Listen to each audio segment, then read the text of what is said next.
My ex faked an affair and destroyed my relationship. She lied, manipulated, and made sure my girlfriend would never trust me again. I thought she was the villain. Then I found out the truth about my girlfriend. And it broke me in a way my ex never could. The real betrayal didn't come from her. I'm dealing with fallout I never thought I'd experience again. I've kept quiet for way too long, trying to move on, trying to stay civil. But when someone actively sabotages your life just because you refuse to be under their control anymore, yeah, that silence breaks. This is about my ex-wife, Kara. We were married for a little under 2 years. If you've ever dealt with someone manipulative, narcissistic, and incapable of taking responsibility for anything, then congrats, you already know what being with her felt like. The beginning was strategic. That's the word I'd use. Kara knew how to present herself. Witty, confident, charming, always the most interesting woman in the room. But it didn't take long for things to crack. When we got married, she didn't want a partner, she wanted an audience. I became invisible unless I was making her look better. She'd lie constantly. Harmless lies at first. I sent that email, I called the landlord, small things. Then it turned into bigger stuff. Missing money. Gaslighting. Making me question my own memory. I'd bring up something she said the day before and she'd swear it never happened. Then came the emotional swings. If I was out late with friends, she'd accuse me of being selfish. If I stayed in, I was too clingy. If I bought her something, I was trying to buy her love. If I didn't, I was neglectful. Nothing I did was ever the right thing. It all built up until I had nothing left but resentment. The final straw? She cheated. No denial, no gaslighting, she just admitted it during an argument like she was bored of holding it in. Said I forced her to feel unwanted. Said she deserved to be adored. I left. Moved out the next day, filed for divorce that same week. That was 2 years ago. I thought it ended there. It didn't. Kara made it very clear, if she couldn't have me, no one else would. At first, it was minor stuff. She'd show up at places she knew I'd be. Bars, stores, even the gym casually like she just happened to be there. She'd strike up fake conversations, pretending to be chill. You look great, no hard feelings, all that fake coolness. I didn't buy it. But my girlfriend at the time, let's call her Maya, didn't know any of this. She didn't know what Kara was capable of.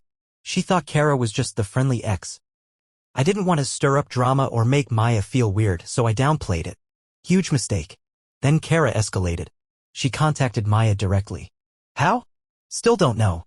My guess is mutuals or a connected account or maybe some leftover contact from back when Kara had access to my phone. She sent Maya a message asking if she was aware that Kara and I had been seeing each other again. That I had slipped up and she wanted Maya to hear it from her directly, not from someone else. It was total fiction. We hadn't spoken beyond the awkward run-ins. But Kara didn't just stop there. She fabricated evidence. Screenshots of supposed texts between us fake. Looked real if you weren't tech-savvy. Stuff like, last night was a mistake but I can't stop thinking about it. She even sent Maya a photo of us together. One of those blurry, dimly lit, selfie-style pics like we were in a hotel room or something. It was not me. I could see it wasn't. She must have gotten someone with a similar build, similar haircut, then blurred it just enough. But again, if you didn't want to doubt it, if you were already anxious, it looked real enough. Maya sat me down one night and asked, "Is there anything you need to tell me?" I was blindsided. I told her no, nothing. That I hadn't spoken to Kara beyond awkward hellos. I even showed her my phone clean. But Maya had already seen the screenshots. The damage was done. She didn't accuse me outright. But something broke that day. Something in her eyes changed. And I can't blame her for that. Trust is fragile. I did everything I could. Explained the history. Told her Kara had tried to manipulate me before. Even offered to go to Kara's place with her to confront her together. Maya declined. Said she needed time to think. And then she started pulling away. I knew Kara won that round. She'd poisoned the well. And worse? She made it look like I was the one who burned it down. She kept going too. Started showing up again. Sent me a voicemail at 2 a.m. whispering, "I still love you." We had something real. Sent another one the next day saying, "Don't worry, Maya won't be in your way for long." That one? I saved. And I reported it. Police didn't take it seriously. Said there was no direct threat, but they could do a wellness check if she kept escalating. Like that would help. I changed my number instead. I wanted to tell Maya everything, every twisted move Kara had made. But Maya had already started backing off. Canceling dates. Not replying as fast. Telling me she was emotionally drained and trying to figure things out. Eventually, we stopped talking altogether. Just like that. Kara didn't have to be right. She didn't need to prove I loved her. She just wanted to destroy whatever I had that she didn't. And she succeeded. For now. After Maya started pulling away, things went quiet for a bit. Not in a good way. More like that eerie silence you get before a storm. I'd text, "Get a sorry, been busy." I'd ask to talk and she'd say, "Not right now." It didn't feel like space, it felt like a funeral. Meanwhile, Kara was still lingering in the background. I had blocked her on everything, or so I thought. Then I got an email. Subject line: "You're welcome." It was empty except for a single attachment. A screenshot again. This time it was a text conversation between Maya and a friend. I don't know how she got it, but I recognized Maya's side of the chat. I don't know what to believe anymore. He swears he's not seeing her, but the way she talks, it's like she knows things only he would have told her. I feel stupid. I think I just need to step away before I get really hurt. My stomach sank. It was the first time I realized that Kara wasn't trying to get me back. She wasn't begging to start over. She wasn't asking for a second chance. No. She wanted control. She wanted to rip out every bit of stability I had rebuilt, and she was doing a damn good job of it. Later that week, I came home from work, opened my mailbox, and found a letter. No return address. Inside was a printed photo, me and Maya walking in a park a couple months back. Happy. Holding hands. Someone had circled Maya's face in red ink. And under it written in block letters: "She doesn't know who you really are." That's when I started sleeping with a baseball bat next to my bed. I changed my locks again. Set up a security cam in my hallway. Filed another police report. They said the same thing: without a direct threat, there's not much we can do. But I knew it was Kara. This wasn't random. This was personal. And it was getting worse. A few days later, HR called me in. Someone had submitted a complaint again. Accused me of inappropriate messages to a coworker. This was déjà vu. Last time, I was able to prove it was fake, and thank God, I had screenshots and email chains this time, too. I walked HR through the proof and they dropped it. But now I was on edge. Because I wasn't just dealing with someone unstable, I was dealing with someone smart. Kara knew exactly where the weak spots were: trust, reputation, isolation. She wasn't just trying to hurt me. She was trying to ruin every connection I had. And she wasn't done. One night, I got a knock on my door around 11:30 p.m. I checked the cam. It was her. She wasn't even trying to hide anymore. She stood there holding 2 coffees like it was a casual morning visit. I didn't open the door. Just watched. She stood there for 10 minutes. Sipped one of the drinks. Then placed the other one on the ground, smiled straight at the camera, and walked away. Like she had one. The next day, Maya texted me. Not, "Hey." Not, "I'm sorry." Just this: "Did you ever sleep with Kara after we got together? Please be honest." No context. No explanation. Just that. I stared at the message, feeling like someone had punched me in the throat. I told her the truth: no. Not once. Not ever. She replied 2 hours later. "I want to believe you." I do. That was the last time I heard from her. No call. No meetup. No closure. Gone. I guess that was Kara's final trick. And it worked. She didn't have to lie forever. She just had to lie long enough to break us. What's wild is, even after all of this, even after she nuked my relationship, messed with my job, tried to frame me, and literally showed up at my door with threats written in coffee cups, I still don't understand why. Until a week later, I got a DM from a random Instagram account. No name. No profile picture. Just one sentence. She did the same thing to her last boyfriend. Attached was a link. I clicked. It was a blog post. Not by Kara. About Kara. And it described her perfectly: the charm, the manipulation, the sabotage. The obsession with control. Even the fake screenshots. The writer was a guy. No name. But I knew it was real. The details were too accurate. And at the bottom of the post was a line that hit like a sledgehammer. "She never wants you back. She just wants you to lose everything so she can say, 'Told you so.'" That's when it all snapped into place. Kara was never heartbroken. She was competitive. My happiness was her scoreboard. And right now, she was winning. But here's the thing: she doesn't know what's really going on behind the curtain. Because while I was losing Maya, she was hiding a secret too. One I wouldn't discover until it was too late. A few days after that anonymous DM about Kara's past, I couldn't sleep. It was 2:47 a.m., I remember, because I stared at the clock long enough for it to burn into my memory. I was lying in the dark, playing through every moment with Maya in my head. The way she'd started pulling away. The questions she asked out of nowhere, like, "Did you ever lie about where you were that weekend?" Or, "Are you sure you weren't trying to make her jealous?"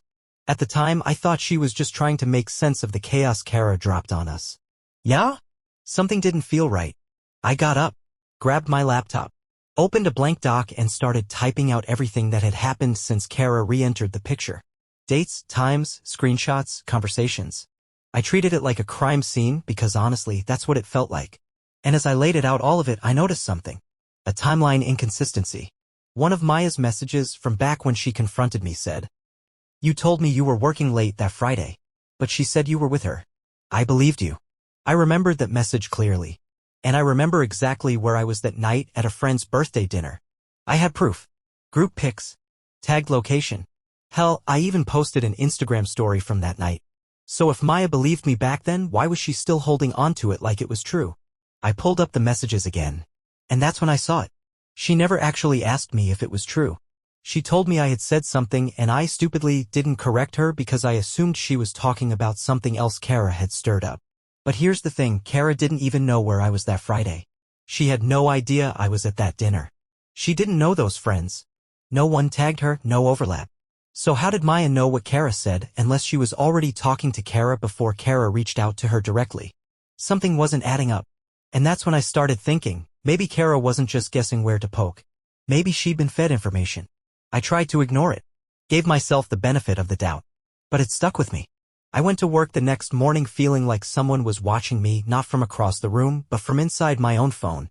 I started scrolling back, checking app logs, message history, deleted texts. That's when I saw something I hadn't noticed before. Maya had sent me a photo months ago of her dog at a park. Totally normal. Except the park? It was 3 blocks from my apartment. I hadn't invited her that day. She didn't tell me she was nearby. And the timestamp? It was on a Saturday. I was supposed to be out of town. Except I had canceled the trip last minute and stayed home. Why was she near my place when I was supposedly gone? I zoomed in on the photo. You ever get that gut punch where your body knows something's off before your brain catches up? In the reflection of a glass bench shelter, barely visible, a person. Couldn't make it out fully, but it looked a lot like me. And Maya had never mentioned seeing me. Never said she ran into anyone. It was like she pretended the coincidence didn't happen, like she didn't want me to know she was there. So now I had 2 questions. Why was Maya near my place on a day she thought I was gone? Why was Kara so precise with her sabotage? I didn't want to believe what I was starting to piece together. So I tried to push it away. That evening I got another message. This time? Jake, the guy who had reached out to me weeks ago claiming Maya had been seeing him behind my back. I hadn't talked to him since. But he sent a short message. You okay, man? I saw she deleted everything with you off her IG. I checked. He was right. Maya had wiped every trace of me from her page. Photos, tags, highlights gone. Like we'd never happened. And then I noticed something else. She'd started following Kara again. That was the moment I stopped hoping it was all a misunderstanding. The next day I made a decision. I called someone I hadn't talked to since college, my buddy Colin. He's in IT security now. Big Brain owes me a favor. I told him I needed to check if my phone had been mirrored or accessed remotely. I didn't go into details. Just said it might be personal and I was worried someone had seen things they weren't supposed to. He ran a few tests. Came back a couple days later with an answer. Your iCloud was logged into from a second device 3 months ago. A Mac. Not yours. He gave me the IP address. I didn't recognize it. But I searched it. It pinged back to Maya's building. She had accessed my synced data. My texts, calendar photos. 3 months ago. Right around the time Kara reappeared. And suddenly all of it came into focus. Kara had help. From the inside. Maya. Maybe not from the beginning, maybe not for revenge, but at some point, they were talking. And Kara didn't just ruin my relationship. She used my relationship. She turned Maya into a weapon and I didn't even see it until the knife was already in my back. But still. I didn't know the how. I didn't know the why. I didn't know who started it. Until the doorbell rang. It was a courier. Envelope. Inside, a printed photo of Kara and Maya. Laughing. Drinks in hand. At a rooftop bar. Dated months before Kara ever reached out to Maya for the first time. They'd already known each other. This wasn't an accident. The photo of Kara and Maya together, smiling, arms over each other's shoulders like old friends on a girls' night, haunted me. The timestamp? 2.5 months before Kara accidentally showed up at that bar Maya and I were at. 2.5 months before the fake screenshots. Everything I'd assumed, the chaos, the distrust, the breakdown, none of it had happened to us. It was done to us. And one of the people who did it slept in my bed. At this point, I wasn't looking for closure. I wanted answers. So I texted Maya. First time in weeks. You met Kara before any of this. Don't deny it. I have proof. She didn't reply. But 5 hours later, she showed up at my door. No warning. No call. Just her, standing there like we were in the middle of some ordinary argument. I didn't invite her in. I just leaned on the frame and said, "Start talking." She didn't even act shocked. That's what struck me first. She just sighed like she'd been waiting for this moment and was relieved it was finally here. I met her through a mutual friend. It wasn't planned. We started talking about you. It just came up. I didn't say anything. She kept going. She told me about your past. About how you manipulated her, left her broken, made her feel unsafe. That hit me like a brick. Not because it was true, but because it showed how far Kara had twisted the story. And Maya? She bought it. Or at least, she wanted to. I told her flatly, "You were spying on me." She didn't deny it. I needed to know what kind of person I was dating. Kara showed me things. Messages. Screenshots. Stuff from years ago. Things you never told me. I said none of it was true. She hesitated, then said the quiet part out loud. But it felt true. And there it was. That line that separates truth from belief. Kara didn't just manipulate me. She shaped Maya's entire image of who I was. Rewrote the script. Fed her a version of the past where I was the monster and she was the wounded hero. I asked Maya, "Did you ever love me? Or was it always about finding what Kara wanted?" She looked down, silent. So I asked again, sharper this time, "Were you ever in this for us?" And that's when it all broke loose. She finally admitted it. "I didn't mean for it to start that way. Kara told me about you. She said you'd always move on too fast. That you'd play the victim. That you'd spin everything so you'd come off looking like the good guy." I didn't believe her at first. Then she told me the full story. Kara and Maya met through someone Maya knew from work, an old college acquaintance. Kara had seen a photo of us together on that person's IG. Said something snide about me in the comments. The friend asked how she knew me. One thing led to another. That mutual friend passed Maya's number to Kara. The first messages Kara sent weren't hostile. They were subtle. Casual. Just wanted to talk. No hard feelings. "Hope you're good with him." All that fake grace. And Maya, not knowing anything about what Kara was like, actually responded. They met up. Coffee turned into drinks. Kara laid out her version of our marriage, the lies, the cheating, hers, spun into mine, the emotional abuse projected. Kara knew exactly what she was doing. And Maya? She listened. She told me I deserved to know the truth about you. That she wasn't trying to ruin anything, just warn me.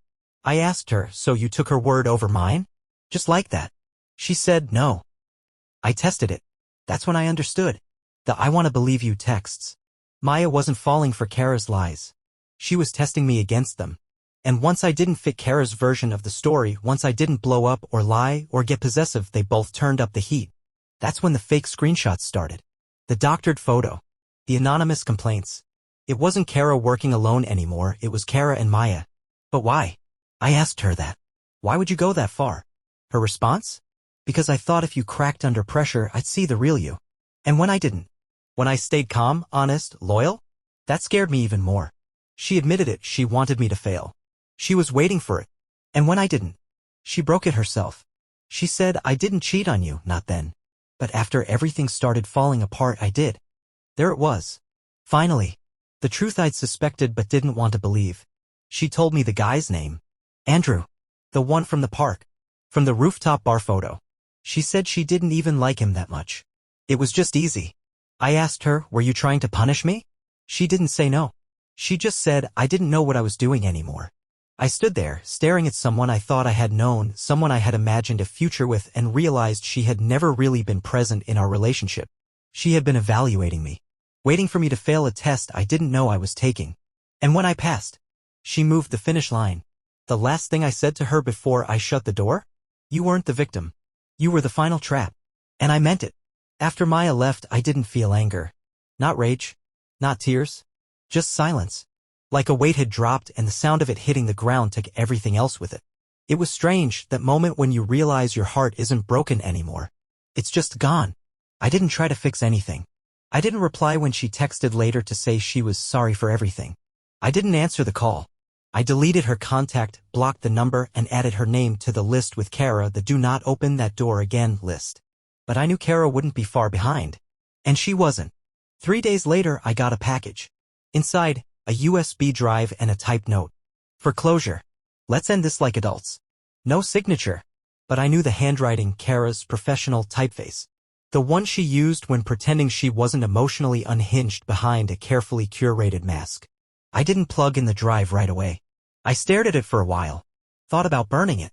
Thought about throwing it out the window. But something told me I had to know what was inside. Not for closure, I didn't need that. But because I needed to see how far she would go. I ran it through a clean, disconnected laptop I keep for freelance work. The USB held one file. A video. I hit play. It was surveillance footage. From a lobby security cam. I recognized the building. It was Maya's apartment. Dated a month before she cut me off. Timestamp, 1:08 a.m. The footage showed Kara walking out of Maya's building. Alone. Casual. Confident. No hesitation. So much for random drinks, and we only talked once. There was no sound. Just that grainy footage, but I didn't need audio. Kara had recorded herself leaving that building just so I'd know they were working together. Just so she could say, I told you you'd end up alone. I stared at the screen, the footage looping back every 30 seconds until something else caught my eye. In the background, as Kara walked out, another figure entered. Tall. Male. Familiar. I paused the frame. It was Andrew. The same Andrew Maya confessed to seeing. The same guy she claimed was just a meaningless mistake. But here's the part that made my skin crawl. He walked right past Kara. They nodded at each other. Like they knew each other. Like this had all been arranged. It wasn't just me who had been tested. I had been outnumbered. Kara didn't just sabotage my relationship. She helped handpick the guy Maya used to replace me. And if that wasn't enough? Attached to the video file was a folder of documents. Screenshots of private messages between Maya and Kara. Not the ones Kara sent Maya, the ones Maya sent Kara. Complaints. Gossip. Updates. He says he doesn't trust you, but he doesn't want to say it. Should I push a little more? He's pulling away. I think he's catching on. That's when it hit me. Kara never had to find a way back into my life. She just needed a proxy. And Maya? She volunteered for it. Maybe out of curiosity. Maybe out of insecurity. Maybe because she saw me as a challenge. But when it got too real, when I didn't explode or fall apart, she folded. And Kara got to watch from the sidelines. But here's where the story changes. Because Kara made one mistake. She didn't expect me to keep records. I had everything, every email, every voicemail, every photo, every false report filed at my workplace. And now I had evidence she colluded with someone to actively harass, defame, and stalk me. I didn't respond to her. I responded to her lawyer. Because yeah, I contacted one. Laid everything out. Gave them every file. My legal team drafted a restraining order for harassment and malicious defamation along with potential charges for false allegations. But I didn't file it right away. I waited. One more week. And then Kara did exactly what I knew she would. She showed up at my workplace. Walked in like she had business there. Tried to bump into me casually. Security intercepted her. Cameras caught it all. I filed everything that afternoon. The restraining order was approved 48 hours later. The letter was delivered personally. And now? Kara legally can't be within 500 feet of me, my home, or my workplace. But it didn't feel like victory. It felt like survival. I had to burn every bridge, torch every trace, cut everyone loose just to escape the storm that followed me home. And as for Maya? Last I heard, she and Andrew fizzled out. Of course they did. Because she wasn't with him for love. She was with him to win. And once she realized she was just a piece on Kara's chessboard, the game lost its meaning.